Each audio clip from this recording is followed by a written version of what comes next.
Lepo pozdravljeni. Družba hidroelektrarne na Spodnji Savi je ob pretočni akumulaciji hidroelektrarne Brežice postavila zaenkrat največjo sončno elektrarno pri nas. Gre za prvo tovrstno elektrarno, ki je priključena na prenosno omrežje. Razprostira se na 6 hektarjih in skladno s pridobljenim začasnim dovoljenjem obratuje že od konca lanskega leta. Sončna elektrarna, ki se nahaja na desnem bregu Save, 3 km gorvodno od brežiške hidroelektrarne, je že proizvedla svoje prve megavatne ure. Ocenjena na nekje 6800 megavatnih ur. Trenutno vremenske razmere dopuščajo obratovanje nekje tam do 50% nazivne moči, se pravi nekje do 4 megavate. Nam je uspelo že elektrarno, da je obratovala na 4 megavatih, drugače se pa pričakuje, kot sem rekel, 6800 megavatnih ur, kar je nekje za potrebe 1500 gospodinstv letno.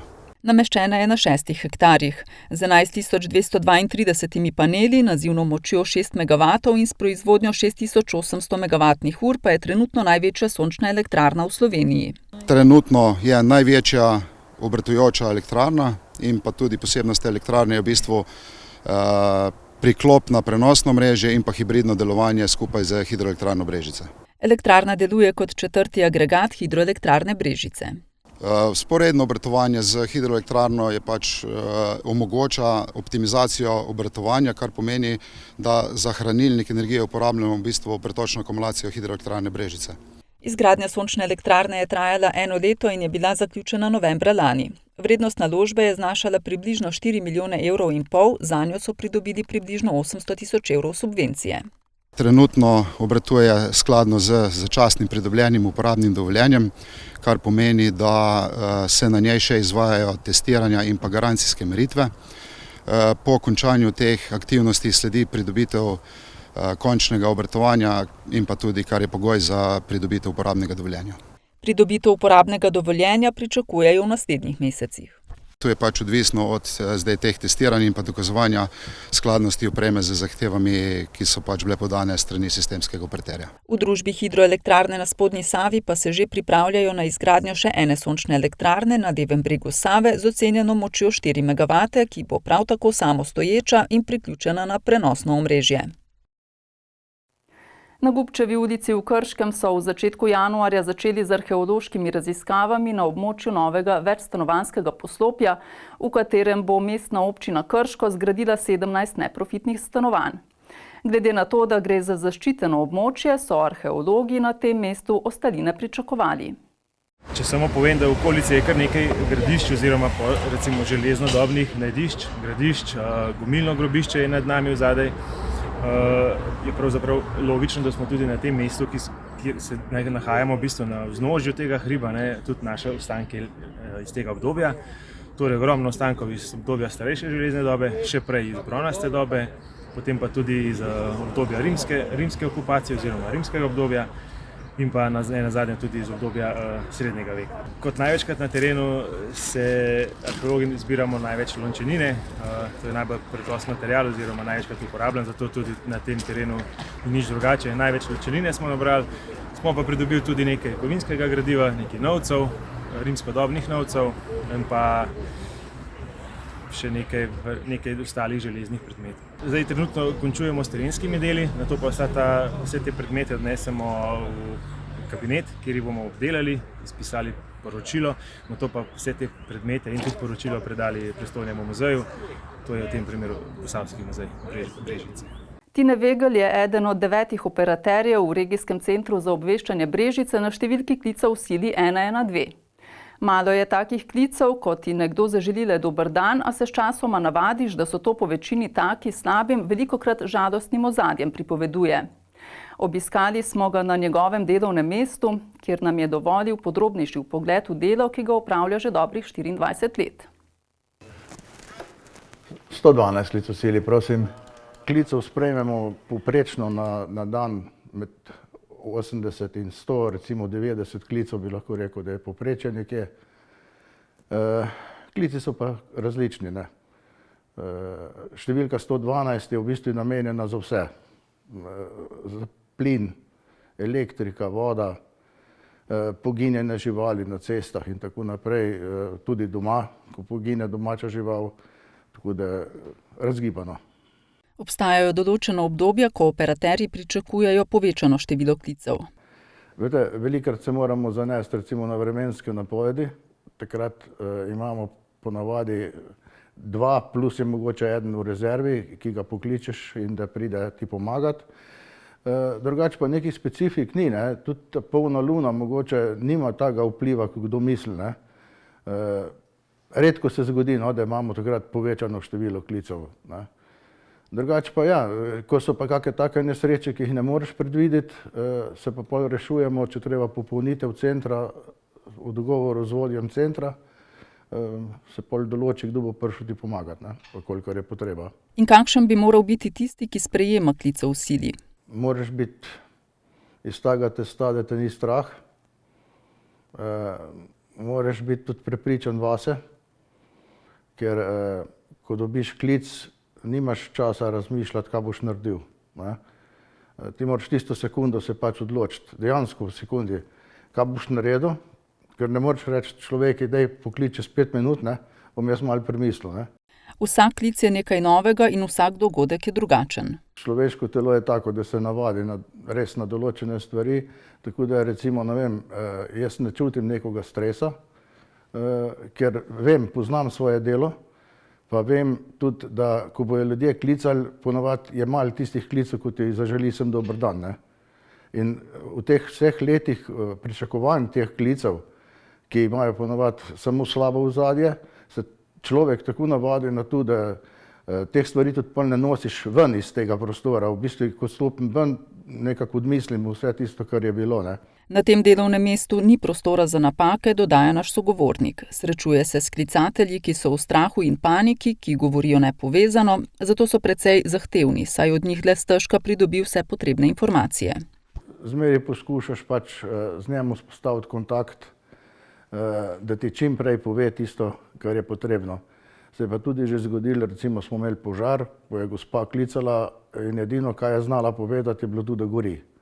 Ni pa znala povedati ne odkot kliče, ne kaj gori, ne nič. V bistvu je bila sreča, da sem odzadaj slišal recimo moški glas in je bila ženska sej toliko, da je dala telefon tem moškemu, da je on potem povedal, zakaj se sploh gre, ne.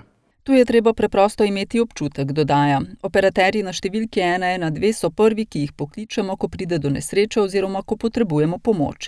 Čeprav pri intervencijah niso vidni kot gasilci ali reševalci, so pri organizaciji reševanja življenja ali premoženja eden najpomembnejših členov. Ampak nam je največje zadovoljstvo to, da ti veš, da si nekomu pomagal, da si reševalce ali pa gasilce ali pa kogarkoli že napotil nekam, hitro in uspešno, tako da so mu lahko hitro pomagali, ne. In za konec še nasvet. Ob klicu na 112 ostanite mirni in zbrano odgovarjajte na operaterjeva vprašanja. Kratki in jedrnati podatki lahko pripomorejo k čimprejšnjemu aktiviranju enot na pravem kraju in v pravem obsegu. V nadaljevanju sledi nekaj kratkih novic iz Posavja.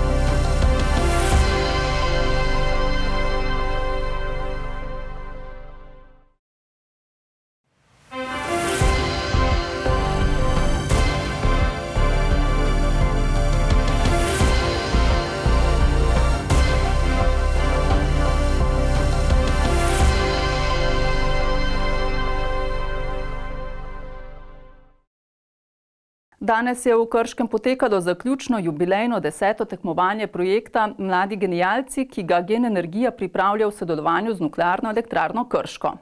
V znanju iz energetike se je pomerilo 22 srednješolskih ekip. Na odru Kulturnega doma Krško je slavila ekipa Tehnične gimnazije Šolskega centra Novo mesto. Že 3 mesece nazaj smo začeli s pripravami. Sicer je bilo malo težko uskladiti za šolo, ker je matura pa vse te pomembne, pa še ostale tekmovanja, ampak kot vidite po nagradi se je to splačalo. Ja, najbolj zahtevno po mojem je jedrska sila, pa te reakcije, pa vse to za predelati. Ampak drugače so mi bila pa vsa področja zanimiva, predvsem moje področje so bile hidroelektrarne pa te zadeve in sem res zavedal tudi nove stvari, ko mislim, da mi bodo koristile v prihodnje. Priprave na kviz so potekale več mesecev. Najprej smo imeli tukaj dol srečanje v Krškem, potem smo pa s podanim gradivom se srečevali tedensko ali pa na 2 tedna z učiteljem in smo utrjevali znanje. Včeraj smo imeli prost dan in sem se v bistvu cel dan samo to učil, si naredil vse izpiske, vse prebral in očitno je deloval. Pripravljali smo se od novembra, s profesorjem smo se dobili večkrat na teden in tudi več ur smo vložili delati, brez pomoči pa mentorja pa pač sigurno ne bi šlo.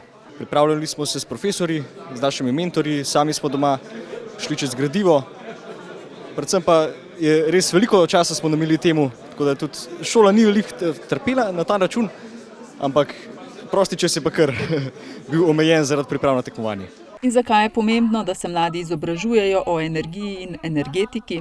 Ja, pomembno je, da najdemo nek čist vir, da ne bomo onesnaževali okolja, zato je ta panoga zdaj tudi zelo iskana in zelo podprto, da se učimo o tem.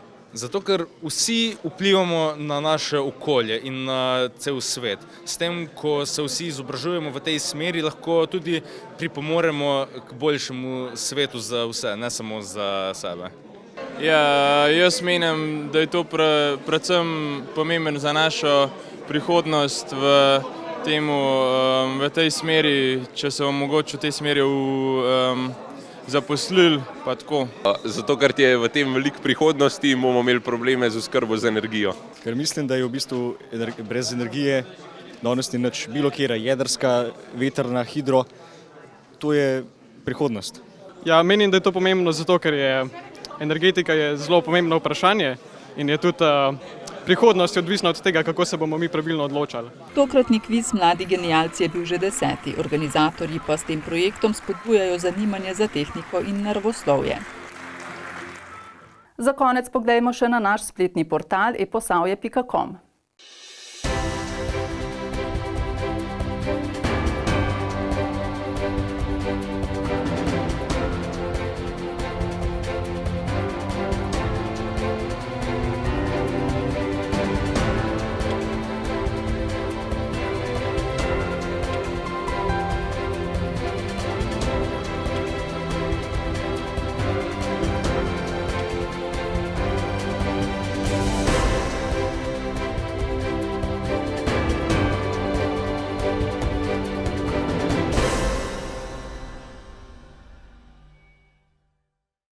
Spoštovani gledalci in gledalke, to je vse, kar smo pripravili v tokratnem Posavskem tedniku. Bodite z nami tudi naslednji torek, do takrat pa hvala za pozornost in nasvidenje.